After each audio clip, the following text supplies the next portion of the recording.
Hey there, everyone. My name is Zach Zellner, and I am the founder and CEO of PupSocks. I wanted to thank the Startup Nav community for having me, and glad to be jumping online.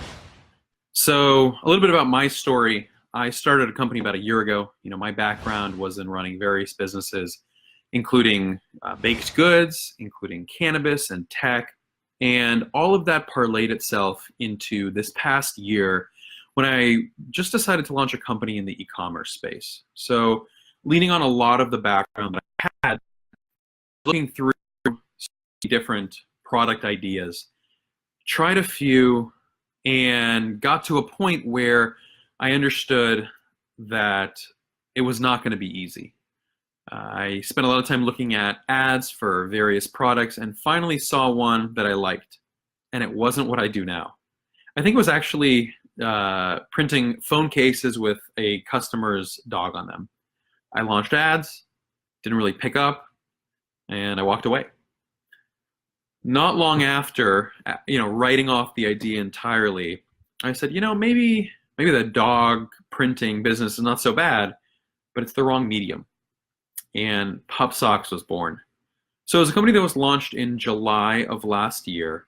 And since then, we've grown to over $10 million in sales. And most notably, we put up an $8 million Christmas, scaling from, relatively low sales numbers to, on Black Friday weekend alone, doing over $1 million in US.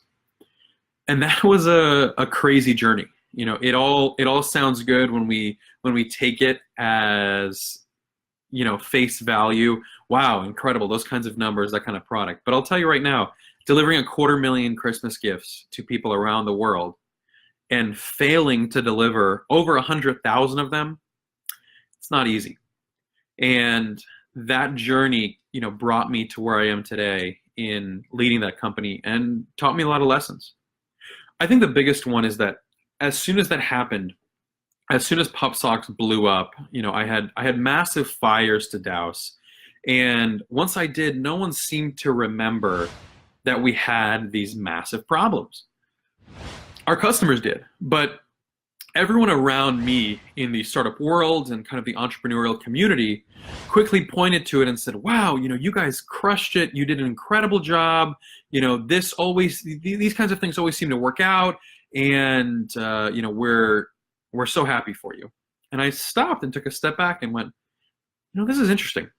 This is why entrepreneurship is romanticized in a funny way, because everyone remembers the good times and no one remembers the hell you had to trod through.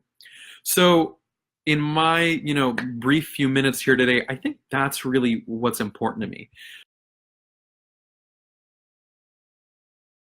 Talk about, how I got to this number or how I built this company. And guess what? All of those things don't really capture the journey that they really had to go through. And they talk about how hard it is, but it's not that. There's a survivorship bias. It's so far beyond hard. And because of that bias, we don't see the people who are in the trenches really grinding. I had someone, after I had not slept for likely weeks at a time, dealt with tens or hundreds of thousands of dollars in daily refunds, chargebacks, investigations in multiple states, go to me and say, everything you do works. This is after I had multiple companies going through existential crises and spent years of my life begging and pleading for anyone to invest any amount of money. So I think the biggest thing that I can impart, in this past year of my life is that whatever you're going through and whatever you're dealing with, it's part of that journey. And it's very easy to look up and wonder if other people are going through it too. And the answer is yes. The answer is an unequivocal yes. Everyone is going through it, and it's part of the process. I had a friend who sold a company recently, and he walked away with about $20 million. And this is a guy who was living on a salary of $80,000 a year. And over a period of 6 years, when you amortize out the work that he put in, it ended up being worth, $3.25 million a year, give or take. But guess what? When you're 3 years in fighting for survival, it certainly doesn't feel like you've made $3 million that year. And I think shifting that perspective is a valuable thing. With PupSocks now, we're a healthy company again. We've solved a lot of issues and are excited to, scale another Christmas. But it's not all easy. Which kind of takes me to an important thing that I also think is missed very often. With that survivorship bias, we don't realize how many shots people actually take. For me, PupSocks was company number 4. I'm proud to have exited another one last year before or as PupSocks was scaling up. But here's the reality. On a daily basis, I was looking for new opportunities, new people to work with, new employees to hire, new services to offer, and most of them failed. Like unequivocally, it was failure after failure after failure. And I think that, I titled this talk, Why Losers Always Win.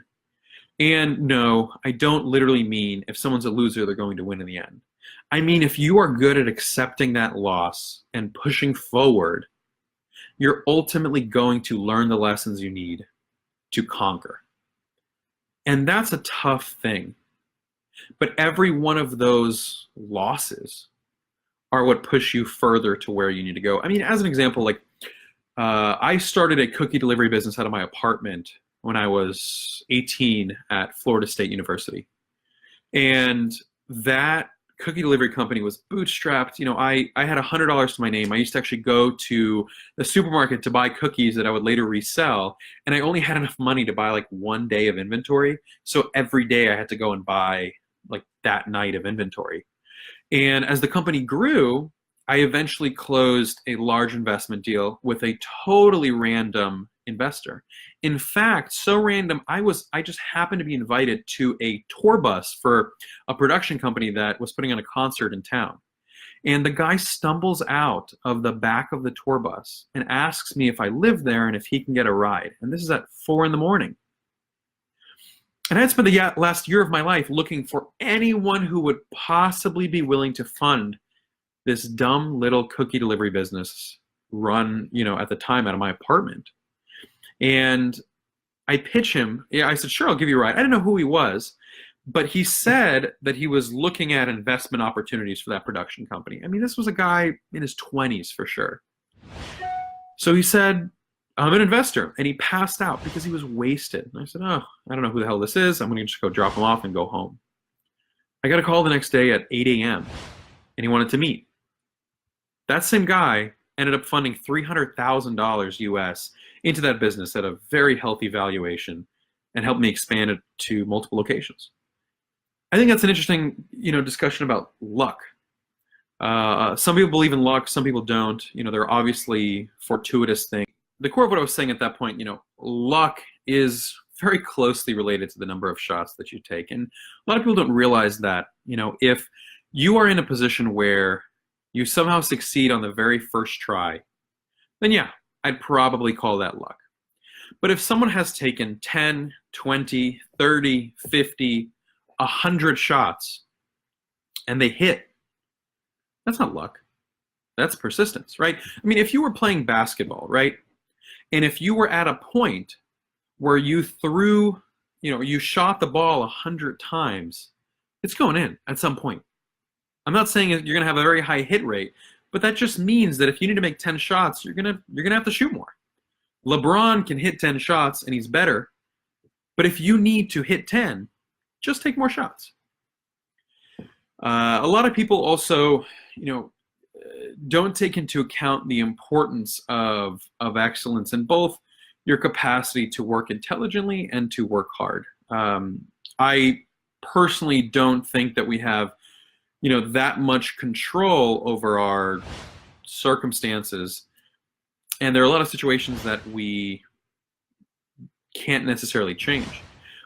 But pushing ourselves to fight through them in the greatest capacity that we can is always the surefire way of ensuring that we're going to accomplish the most that we can. There's odds, and you can go and just do the math yourself.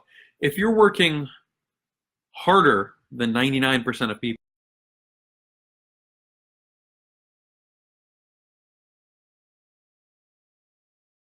Very, very good all of a sudden.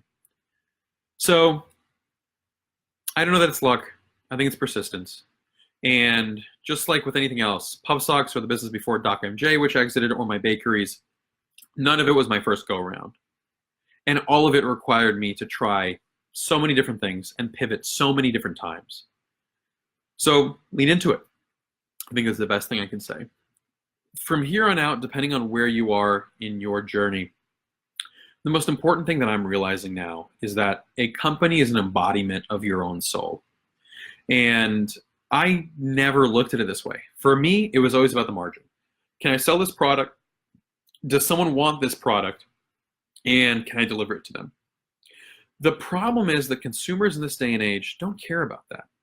Messaging is some of the most important things, most important things you can do, because customers at this point, they can find a cheaper option of anything you're going to create. You might even find a better quality option than anything you're going to create.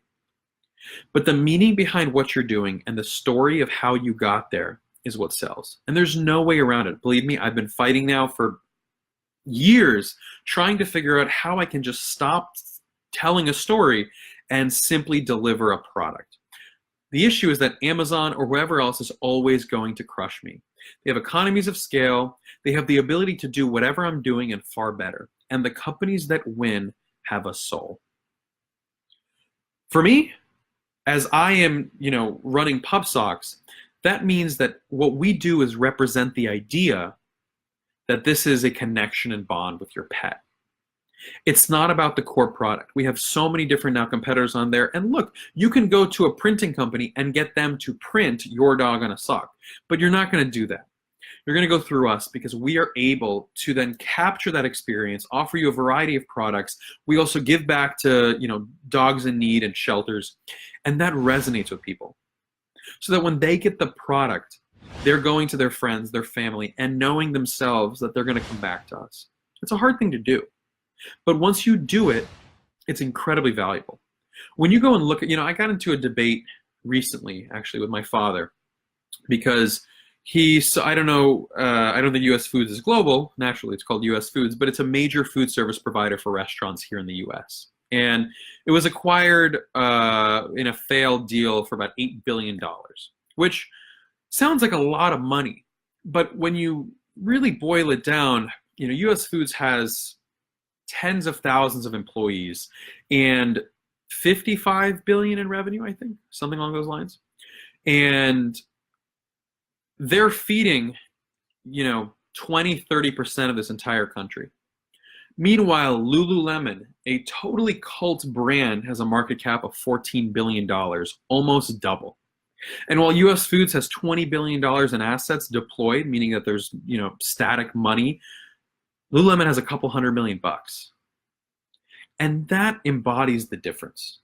When you are selling meaning rather than a tangible item, and don't get me wrong, you still need a quality tangible item, but the meaning is what creates the value. The connection and the community around it is what creates the value. Because anyone can beat you and make something cheaper, but you don't want to get in that fight. It's a race to zero.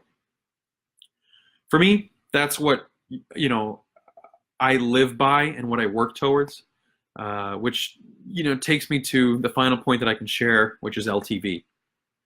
The lifetime value of your customer is the single most important thing in whether or not your business will grow.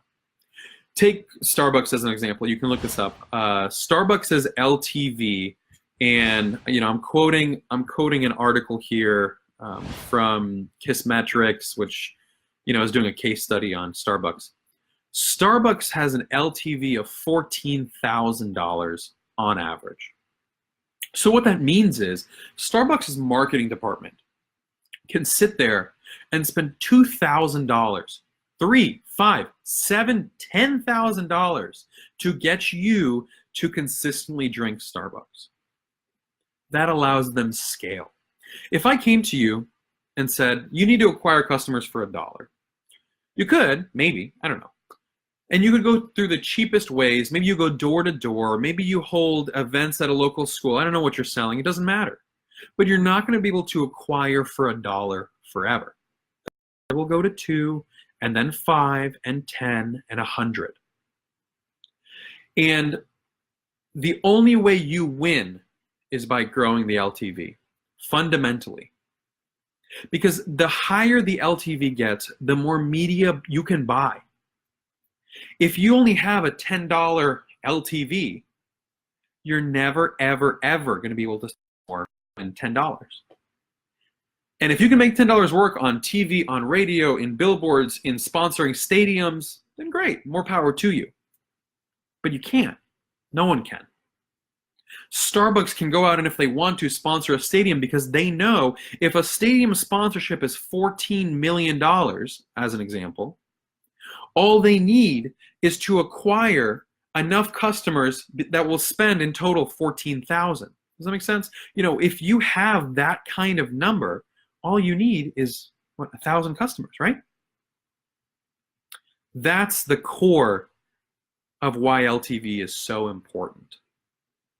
And a lot of businesses forget that once you get that first customer, your job has only begun. It hasn't ended. And if you do it right, all of a sudden you can look at it and say, you know, $100,000 for a commercial is not so bad. We're going to get a few thousand customers. No big deal. In fact, you get 3,000 customers from a $100,000 TV campaign, you know, it's a $30 CPA or whatever variable you put there. That's affordable if your LTV is 100, but not if it's 20. So those are my takeaways here. Focus on taking a lot of shots. Focus on building a community and a soul for your company. And focus on continuing to provide value and building the growth of what a customer gets from you and what you do for a customer. That's all I've got for today. Take care, and thanks for having me on.